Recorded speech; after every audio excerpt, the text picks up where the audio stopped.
Okay, so I'm here with Jelena Blazanovic, Yes. filmmaker behind Life is a Dream. Congratulations. Welcome to London. Thank you. Welcome Thank to our you. festival. Yeah, you are the filmmaker. I am. You're the plate spinner. You're in it.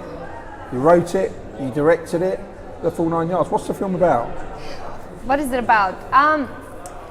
It's about many different themes, and after the movie started one way and it finished the other way, which is, I think mostly it's about obsession and about the other person that's not there, that you have certain expectations of the other person and you want it to be a certain way, and when that person is gone. It's quite stylized, I think, isn't it? Yes. Is that a good way to describe it? I don't know. Yes, it's really about a woman who looks for her missing husband, and she finds him, and she finds all sort of things with that within herself as well as the relationship. Where did it come from? I've read stories about missing people in America and how they start new lives, because I always assume that they are just dead somewhere, buried. Now this is interesting. When you say new lives, do you mean new lives as in they take on another name, another persona, or they... Usually another family or Yeah, another lover or a wife. It all comes across to me. I know that every story is different, but whenever I hear that, it always comes across as a bit sinister to me. I know that's not necessarily the case, and I know there may be very understandable reasons for doing it, but in the round I find that all a bit peculiar, that people would do that they would walk away from the life. Well, human nature is very interesting. That's why I'm a filmmaker, to kind of show the other side, put it forefront, and see why do we do the things we do. Because you have to be courageous in life, which is very hard to do, to really stand the truth within yourself and say, this is what I want to do, or I don't want to do, I'm sorry, but I want to be myself. And I think that's the ultimate time of this life here, is to kind of get to the truth of who you are and yourself.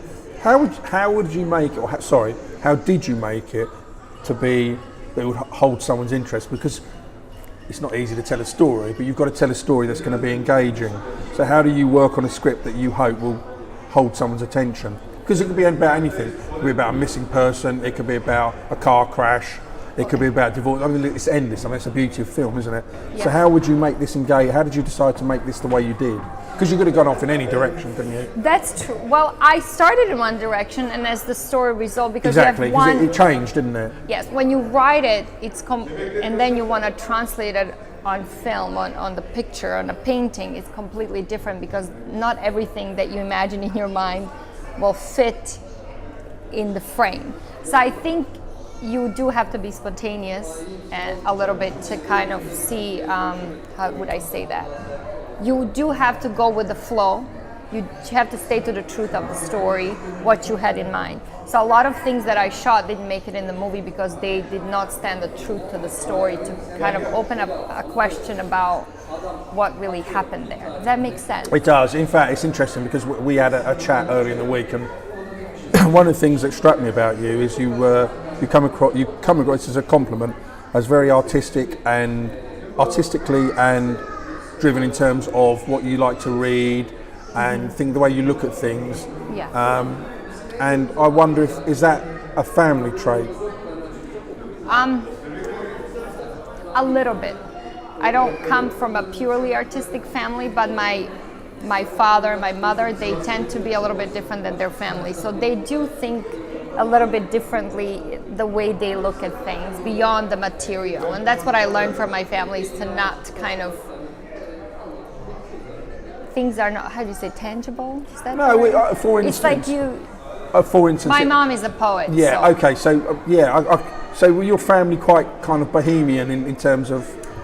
They try to be traditional, but I think deep down they are a little more bohemian than traditional. I don't know if that word translates, but you know what I mean. Like more free. I mean, in my household, they are more of a free thought. Like they will try to push the traditional on me, but when they realize that I'm just not that, and I want to expand my horizons or just be a more of a free person, how would I say that? Free. Just do different things that normally would. Then they would encourage that. If they see that I want to do film now, or I wanted to go to acting school when I was 16 years old, first they would realize you know, maybe you should go to regular school and be more safe. But when they realized that's what I want to do, they helped me with it so much. They bought me a car. They did all these things so I can have a better time. so I can go to my drama school at 16. So I can get there without a bus and all that stuff. So they do encourage me to be a free mind, individual mind. I think the individuality between me and my brother, he's even more individualistic than I am. So what does he do? He's in IT right now, but he's also an aspiring filmmaker. You see, right, I have yet to see that side. I learned a lot from my brother, actually. He showed me all these wonderful movies that you don't see every day. Okay. So he's the one who kind of inspired me a lot, because I like drama school, theater, acting, and then throughout the time he was showing me all these films, and then doing the event photography, it kind of all came together. And what again was very interesting, we were chatting, because things stick in my mind, because you're originally from Serbia, aren't you? Yes. But of course you've gone to the US presumably because, I don't know, I'm assuming because you had more opportunity there. I don't know, maybe there's other reasons, whatever it was. We immigrated there. So. Yeah, okay, so you immigrated. But now, Eva, you said to me, I got the impression that you'd quite like to go return to Europe again. But why is that? I think it's home. I think that internally or subconsciously you stay somewhere the same, but your external things are changing. And then you're becoming more of yourself.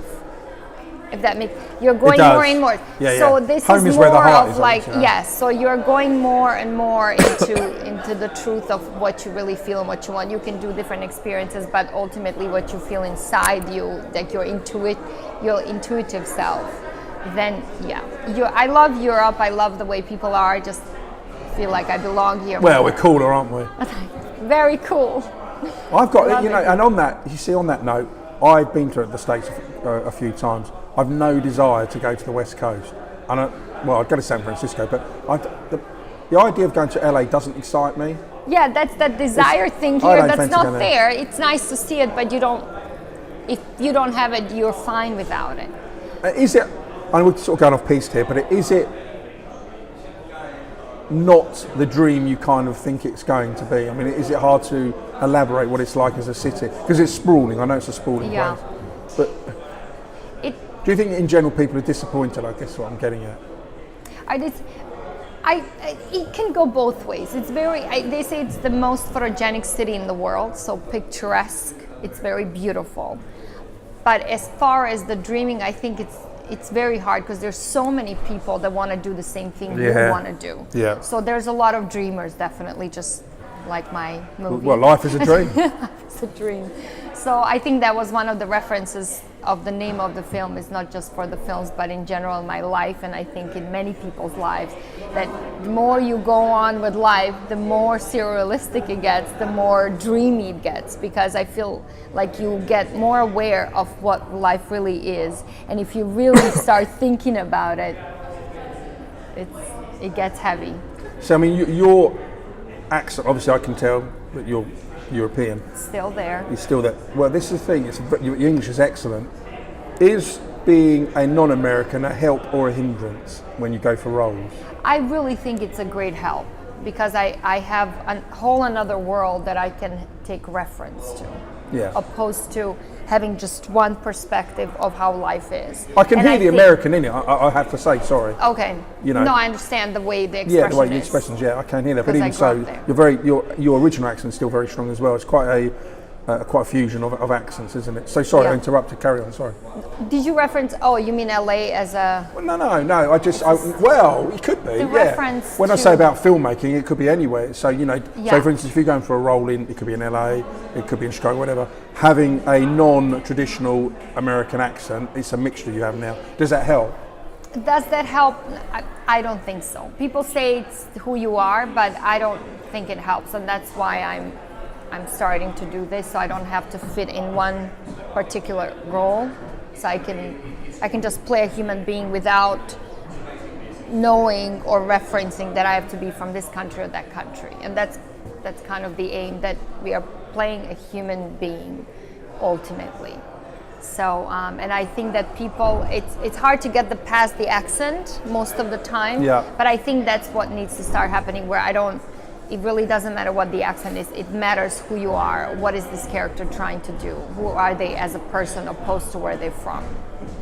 More than anything. Okay. Because everybody has different experiences. You can be from the same country but have completely different lives. We are having different lives and different experiences. And how would you explain to, particularly a woman, with everything with Me Too, I suppose, is what I'm sort of driving at here, the Me Too campaign. You've been living in LA for some time, so you've seen probably the good and the bad side of it. I don't know if anything bad's happened to you, but the question is, how would you explain to a female in particular how you would go about getting into the film industry, but you have to have your eyes wide open, don't you? I mean, because you've got to be careful, obviously, and I'm hoping things will change, but you know, you need to be a realist here in the US or in filmmaking. You know, what would your advice be? Well, I think that when something is wrong, you know. I think that you know and you feel it, and that's the thing about me saying earlier. You have to honor the truth that's coming there, the intuition, and yes, you have a goal, yes, you have a dream, but there are so many different ways to achieve that. And if you have the patience to take longer, I think that human nature is like, I need a shortcut. Shortcut is always like, how can I get the fastest way to this point? So I think that has to do with being, you have to be patient. If you honor yourself or who you are and what your, I don't know, integrity would be the word of who you are as a person. So if somebody wants to give you something or use your services, or how would you say, use you as a role, they will use you regardless. If the intention is pure and I need you for this role and I appreciate your talent, they will use you regardless. If this person is the way they are, then why would you want that in your life? Why would you want that thing that you want so much that way? Yeah. With that kind of mixture of things. Yeah, because I know we're on difficult ground here, but it's a very difficult subject matter to talk about. It is, because whatever you say, it's kind of edgy. But there are circumstances where you think, aren't the alarm bells going off here? You know, you're in a situation, and there may be situations where you think this isn't right and I shouldn't go through with this because this doesn't feel right. Is it? Yeah. I'm putting words into your mouth, but I guess that's kind of what you're trying to say. I think I've never had anything like that happen to me, so it's hard for me to speak for everybody. But I just feel like. But do you know of instances that it has happened to other people? Not in a close circle. I just see it in my life where you have opportunities, and when you see that people, how can I say this? If you feel somebody is interested in you and you know they have the things that you need, you automatically say, yeah, that would be a great way to get there, but you just don't. You don't, I mean, there's so, because you know that I'll just get there another way. Yeah. Because there's so many different ways to get to your goals or to your dreams, if you will. Yeah. Because living in nowadays, I feel like that there's more and more opportunities for you to do it on your own. There's not only one way, and there's only one top guy who's gonna give you what you need if you do. And it's very unfortunate what's going on and what's terrible. Happening. Absolutely terrible. But at the same time, it's been going on for so long, and nobody was saying anything for so long. And all of a sudden, everyone's saying something. Yeah. And it's just a very interesting time, or how they're undoing what has been created. They have to undo it, and they're trying to do it so quickly, where it takes time to undo the subconscious itself of the mind, and how these people worked in that way, in that world. And getting back to film, I'm interested to know, you said, I always do this, I go off subject, but it's intriguing, it's important to talk about. With Life as a Dreamer, you've already touched upon this a couple of times, the film that you built on paper and the film that you started to film factually, you changed as you went on. How radical was that change from the initial version that you had? Is it completely different? And why did you do it? And for technical reasons, I guess. Technical reasons. It just wasn't working, or certain things just weren't working, and then I did not have time to reshoot it. I wasn't in the same. It was shot in Cincinnati, Ohio, and I wasn't there anymore. Right. So you had to adjust. I just had to adjust, and I never thought I would be a radical person on film because I love to preserve things, but I was fine with cutting everything to get to the story. So that, of course, leads on to the question, which is the version that you ended up with.